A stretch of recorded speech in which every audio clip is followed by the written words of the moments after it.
मध्य Asia के रेगिस्तान से शुरू हुई यह यात्रा कश्मीर की पहाड़ियों से होकर गुजरी और चीन के दिल तक पहुंची। यह कहानी है कुमारजीव की, भारतीय मूल के कुचान भिक्षु की, जिसने अपने ज्ञान और अनुवादों से चीनी बौद्ध धर्म की पूरी दिशा बदल दी। कुमारजीव का जन्म 344 ईस्वी पूर्व में कूचा में हुआ था, एक समृद्ध व्यापारिक राज्य जो सिल्क रूट के प्रमुख केंद्रों में से एक था। उनके पिता कुमारायन भारत के कश्मीर से थे, जो बौद्ध धर्म के प्रचार के लिए पश्चिम की ओर निकले थे। उनकी माता जीवा कूचा की राजकुमारी थी। 7 साल की उम्र में उनकी मां उन्हें कश्मीर ले गईं, जहां उन्होंने महान गुरुओं से बौद्ध धर्म की गहन शिक्षा ली। उन्होंने पहले सरस्वतीवाद अभिधर्म का अध्ययन किया और बाद में महायान बौद्ध धर्म को अपनाया, खास तौर पर नागार्जुन की माध्यमिक परंपरा। 20 साल की उम्र तक कुमारजीव संस्कृत, बौद्ध दर्शन और तर्कशास्त्र में निपुण हो चुके थे।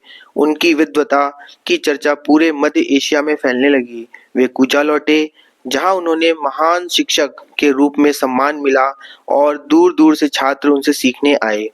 लेकिन इस बीच एक बड़ी ताकत उनकी तरफ ध्यान दे रही थी। 379 ईसा पूर्व में चीनी भिक्षु सेंग जुन ने कूचा की यात्रा की और उसके दौरान कुमारजीव की महानता की खबर चीन के सम्राट फूजियान तक पहुंचाई। फूजियान ने उन्हें चीन लाने के लिए कूचा पर आक्रमण का आदेश दिया।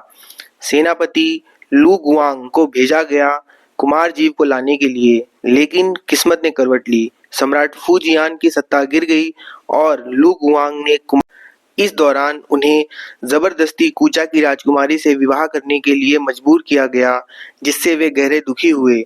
लेकिन उनके भीतर की आध्यात्मिक ज्वाला बुझी नहीं।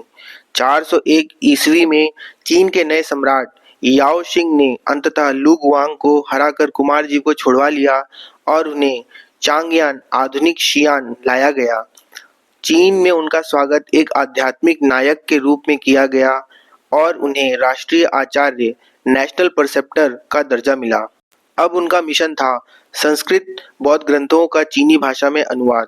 कुमारजीव ने चीनी बौद्ध धर्म को एक नया स्वरूप दिया। उन्होंने 35 से अधिक प्रमुख बौद्ध ग्रंथों का अनुवाद किया, जिनमें 294 स्क्रॉल शामिल थे। उनके कुछ प्रसिद्ध अनुवाद हैं डायमंड सूत्र, लोटस सूत्र, अमिताभ सूत्र, नागार्जुन की माध्यमिक कारिका। उनकी शैली ने बौद्ध ग्रंथों को सरल, सुंदर और प्रभावी बनाया। आज भी पूर्वी एशिया में बौद्ध धर्म के अनुयायी उन्हीं अनुवादों का प्रयोग करते हैं। 413 ईस्वी में कुमारजीव ने अपने शिष्यों से कहा, अगर मेरे अनुवाद सत्य हैं तो मेरी जीभ कभी नष्ट नहीं होगी। कहते हैं कि जब उनका अंतिम संस्कार हुआ तो उनकी जीभ जलने से बच गई। यह संकेत था कि उनका काम शुद्ध और सटीक था। आज भी कुमारजीव के अनुवाद चीनी, कोरियाई और जापानी बौद्ध धर्म की नींव हैं। उन्होंने भारत और चीन के बीच ज्ञान और संस्कृति का अटूट पुल बनाया। कूचा से चीन तक उनकी यात्रा संघर्ष, ज्ञान और विजय की अद्भुत। इतिहास सिर्फ तारीखों की किताब नहीं, यह उन लोगों की गाथा है जिन्होंने दुनिया को बदला।